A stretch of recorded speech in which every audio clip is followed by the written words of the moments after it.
Assalamualaikum, selamat datang dalam channel kita, channel dalam pembelajaran Olimpiade Ekonomi dan hal-hal menarik lainnya. Bersama Kak Dion, pada kesempatan kali ini kita akan belajar materi yang berhubungan dengan soal-soal HOTS terkait dengan elastisitas. Dan pada kesempatan kali ini kita akan belajar lebih dalam bagaimana apa itu elastisitas, kemudian bagaimana cara kita menghitung nilai elastisitas dan hal-hal lain lain sebagainya. Nah, izinlah kakak untuk ini dulu melakukan share screen dan juga nanti kakak harapkan teman-teman bisa memahami lebih dalam materi-materi Olimpiade yang berhubungan dengan materi elastisitas. Dan mari kita akan lanjutkan pembahasan kita. Nah, kalau misalkan ada soal seperti ini, pertama terkait dengan konsep elastisitas. Apa itu elastisitas? Misalkan ada soal seperti ini. Ada sekelompok barang, kebutuhan, katakanlah kebutuhan pokok, misalkan ada beras, cabai, kemudian gula, dan sebagainya, termasuk barang kebutuhan pokok sehari-hari. Nah, kalau misalkan ditanya, manakah atau termasuk manakah barang tersebut dalam kalau kita kategorikan sebagai elastisitas permintaannya. Jika barangnya adalah seperti tadi barang yang berhubungan dengan beras, kemudian cabai, gula dan sebagainya.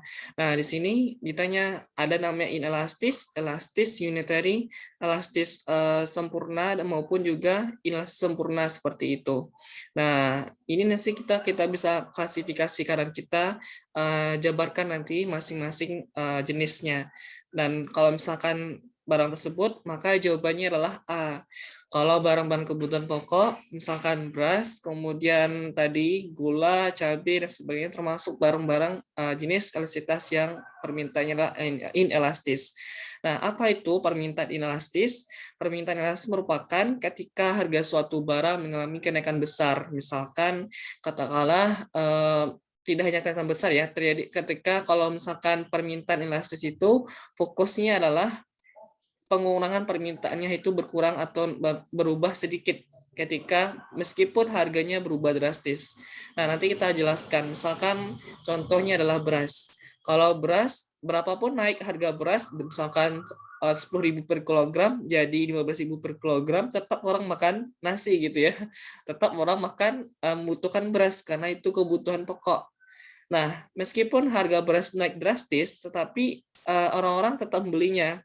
Nah, itu hanya mengalami penurunan permintaan hanya sedikit, kayak gitu. Maka kita katakan nilai koefisiennya nanti kurang dari kecil dari 1. Itu kita katakan permintaan inelastis. Nah, sebaliknya, kalau permintaan elastis, itulah harga yang sedikit atau mengalami perubahan, maka jumlah barang diminta sangat berkurang sangat banyak atau naik sangat banyak kayak gitu. Jadi kalau permintaan elastis ini ketika price sedikit aja berubah, ketika harga sedikit aja yang berubah, maka jumlah barang diminta sangat berubah drastis penurunan ataupun kenaikannya. Nah, ini kalau kita katakan permintaan elastis, maka nilai koefisiennya besar dari 1. Sedangkan unitary itu dia sama dengan 1. Artinya adalah ketika harga naik 10%, jumlah barang minta maka akan turun 10%. Artinya adalah dia sebanding. Maka kita katakan unitary sama dengan 1. Nah, sedangkan elastis sempurna, nah ini barangnya adalah kalau misalkan kasusnya adalah barang yang homogen. Nah, di sini nanti kalau kita lihat, kalau misalkan barang yang apa namanya elastis sempurna itu nanti dialami oleh barang-barang yang lebih berhubungan dengan jenis pasar sempurna gitu ya teman-teman. Jadi di sini pasar persaingan sempurna seperti itu. Nah, itu kalau kita singkat dengan istilah PPS ya, pasar persaingan sempurna. Sedangkan untuk inelastis sempurna itu jumlah barangnya terbatas. Artinya adalah meskipun harga yang mengalami kenaikan cukup drastis, tetapi jumlah barang minta itu nggak akan berubah, jumlahnya hanya sama gitu. Misalkan ini harga kita simbolkan dengan P, kemudian ini Q, kemudian ini adalah apa namanya jenis elastisitasnya kita katakan E sama dengan 0.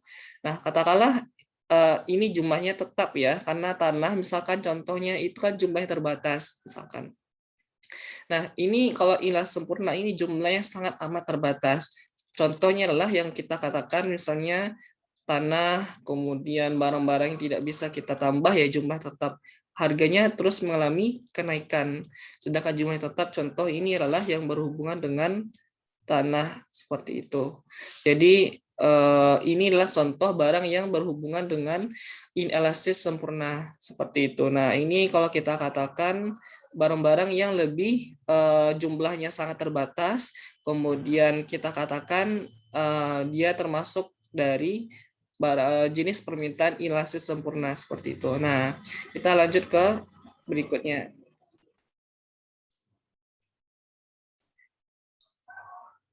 Nah, berikutnya kalau misalkan kita lihat dalam soal ini diketahui jumlah barang X pada harga P sama dengan 10.000, jumlah barang dimintanya 100, ketika harga barang X naik jadi 12.000, maka jumlah barang dimintanya turun menjadi 90. Nah, nanti kita di sini disuruh menghitung berapa besarnya elastisitasnya, nilai elastisitasnya. Dan nanti kita kategorikan berdasarkan jenis tadi. Kalau misalkan dia elastis, nilainya itu besar dari 1, kalau inelastis nilainya kecil dari 1. Ini harus dihafal nih teman-teman, kan dihafal, diingat ya. Nah, kalau misalkan elastis sempurna itu nilainya adalah tak terhingga, disimbolkan seperti itu. Kalau misalkan inelastis sempurna, jika nilainya koefisien elastisitasnya adalah 0 tadi ya, contohnya tanah. Kemudian kalau unitary itu nilainya adalah sama dengan 1. Nah, mari kita lanjutkan ke soal penjelasannya. Nah, langsung kita tuliskan teman-teman berapa harga barang awalnya, P-nya adalah 10.000, jumlah barang mintanya 100, kemudian P2-nya adalah 12.000, kemudian Q2-nya adalah 90. Nah, umum elastisitas adalah seperti ini nih teman-teman. Delta Q per delta P kali P1 per Q1. Kalau misalkan elastisitas itu adalah mengukur tingkat perubahan. Misalkan kalau kita bahas elastisitas permintaan, maka tingkat perubahan jumlah barang diminta. Kita simbolkan tergantung ya. Kalau ED berarti elasticity demanded, elastisitas permintaannya. Nah, maka delta Q per delta P kali P1 per Q1. Nah, delta Q-nya berarti Q2 dikurangi Q1 ya. Berarti 90 kita kurangi dengan 100, yaitu min 10 ya. Kemudian delta P 12.000, P2 dikurangi P1 ya. 12.000 dikurangi 10.000, dapatnya adalah 2.000. Kali P1-nya adalah 10.000. Ini P1-nya 10.000, kemudian Q1-nya adalah 100. Nah, langsung kita tuliskan berdasarkan hasil pengurangannya tadi ya, delta Q per delta P. Dapat min 10 per 2.000 ya. Kali P1-nya 10.000, Q1-nya 100. Nah, kita bisa coret gitu ya, teman-teman. Ini kan banyak nolnya 4 ya. Kita coret, kemudian sehingga kita dapatkan hasilnya adalah min 100 per 100 ya. Nah, ini perlu kita catat ya, min 100 per 100. Atau kalau kita bagi boleh gitu ya, teman-teman. Min 100 per, sebentar, min 1 per 2 ya, min 1 per 2 ini, mohon maaf. Nah, ini min 1 per 2. Sehingga hasilnya adalah min 0,5. Mohon maaf ini hasil ininya. Jadi min 1 karena nolnya 5 ya, kemudian ini min 1 per 2 ya, min 1 per 2 jadinya 0,5. Nah, berarti di sini jenisnya adalah bukan unitary ya. Mohon maaf kalau misalkan ini salah penulisan. Jadi kalau kita lihat di sini jawabannya 6,5, berarti jawabannya adalah inelastis karena kecil dari 1. Jadi untuk ini jawaban yang tepat adalah inelastis karena nilainya adalah E-nya sama dengan 0,5. Nah, perlu kita catat, kenapa tandanya negatif? Karena tanda negatif itu dia menunjukkan permintaan. Balik lagi ya, hukum permintaan. Ketika jumlah harga barang naik, maka ketika harga naik, maka jumlah barang diminta turun. Maka tandanya negatif, berbanding terbalik. Itu dia menunjukkan bahwasanya dia memiliki jenis elastisitas permintaan. Sedangkan untuk penawaran, tandanya pasti positif. Nah, seperti itu teman-teman. Jadi dalam hal ini bukan ini tadi ya, mohon maaf ini salah pengurangan pembagian. Jadi jawabannya tepat adalah inelastis. Nah, kita akan lanjut di soal berikutnya. Ini yang soal yang cukup hot, nah, yang berhubungan dengan materi elastisitas. Diketahui dalam hal ini harga buku Lopi oleh PD Ekonomi habis Rp50.000. Jadi ini kita katakan ini P1-nya. Kemudian permintaan buku tersebut dibeli oleh peserta PDKSN dengan jumlah barang diminta ya. Berarti ininya Q1. Kemudian fungsi permintaan, nah ini menariknya adalah terdapat soal yang berhubungan dengan fungsi permintaan QD sama dengan 120.000 min 2P. Nah ditanyakan adalah barang tersebut tergolong elastisitas permintaan mana sih? Apakah dia elastis, inelastis, unitary, elastis sempurna, atau inelastis sempurna? Mari kita jawab soal berikutnya ini. Nah, teman-teman tadi kita udah tahu ya, P1-nya sekian, ini Q1-nya sekian. Ini fungsi permintaannya sekian. Nah, sama kalau misalkan kita cari, itu kan kalau pakai rumus elastisitas, kan harus delta Q per delta P kali P1 per Q1 ya. Nah, sedangkan di sini tidak ada perubahan. Yang di soal tidak ada diketahui P2 maupun tidak ada diketahui Q2. Terus gimana dong cara kitanya mencarinya kayak gitu. Nah, dalam hal ini, kasus soal seperti ini kita bisa menggunakan alternatif, yaitu menggunakan derivatif atau diferensial atau turunan. Nah, kenapa bisa kita pakai turunan? Karena delta Q per delta P ini turunan dari P. Maka kita katakan rumus dari derivatifnya itu adalah E sama dengan Q aksen kali P1 per Q1. Inilah Q aksen turunan dari delta Q per delta P ini. Kayak gitu. Jadi kita nggak apa-apa kalau misalkan nggak tahu P2 maupun Q2-nya. Kita bisa pakai yang tadi turunan dari fungsi permintaannya. Nah, seperti itu adik-adik semuanya.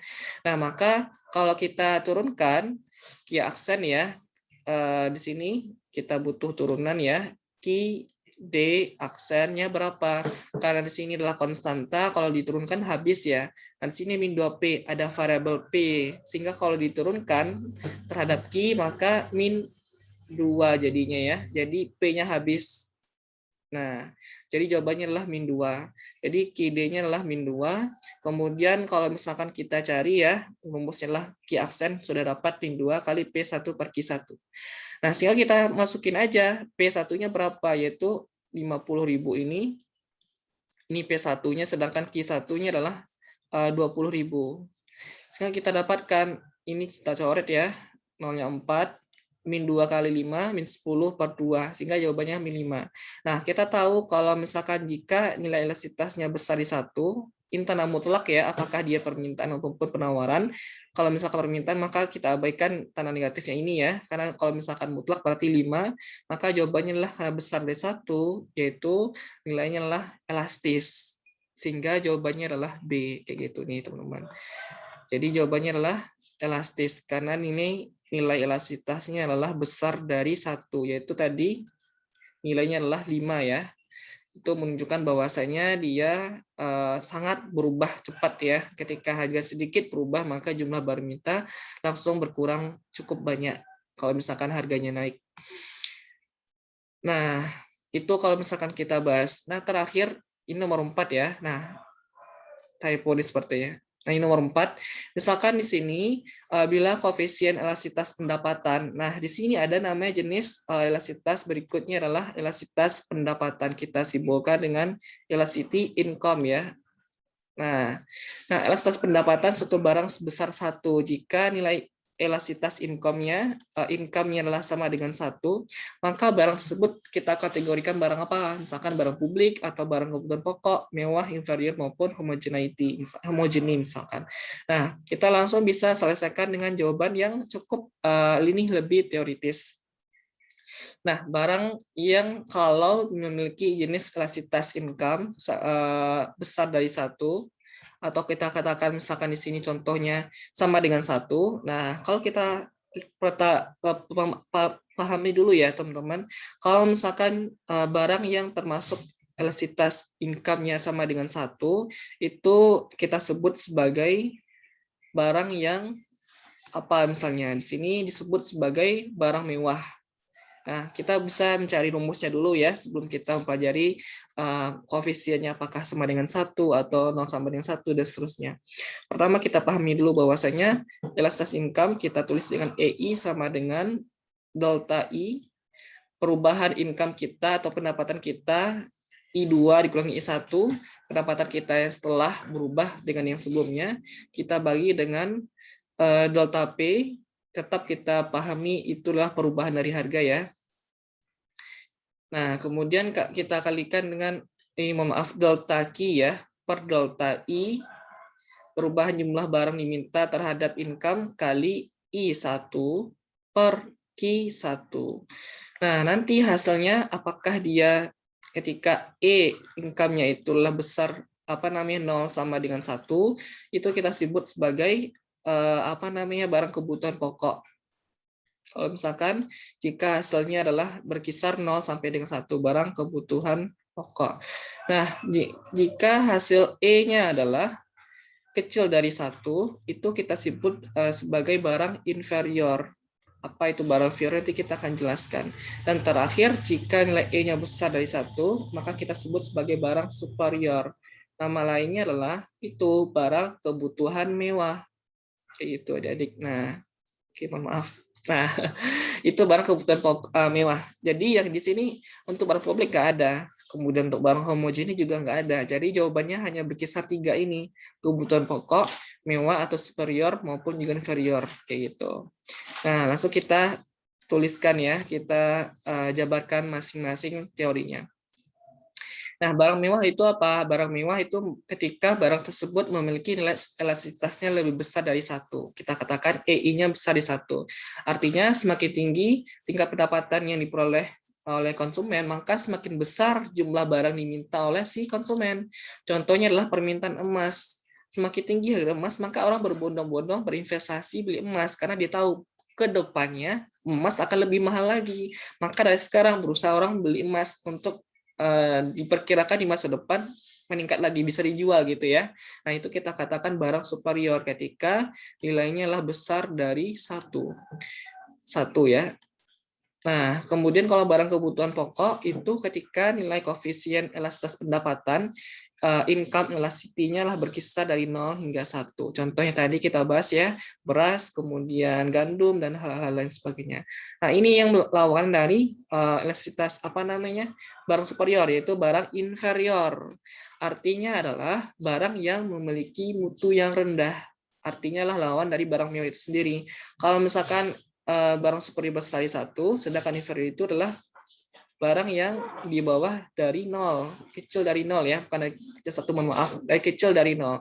Artinya lah barang yang nilai koefisiennya negatif, artinya semakin tinggi pendapatannya seseorang, maka kemungkinan orangnya membeli barang itu akan turun.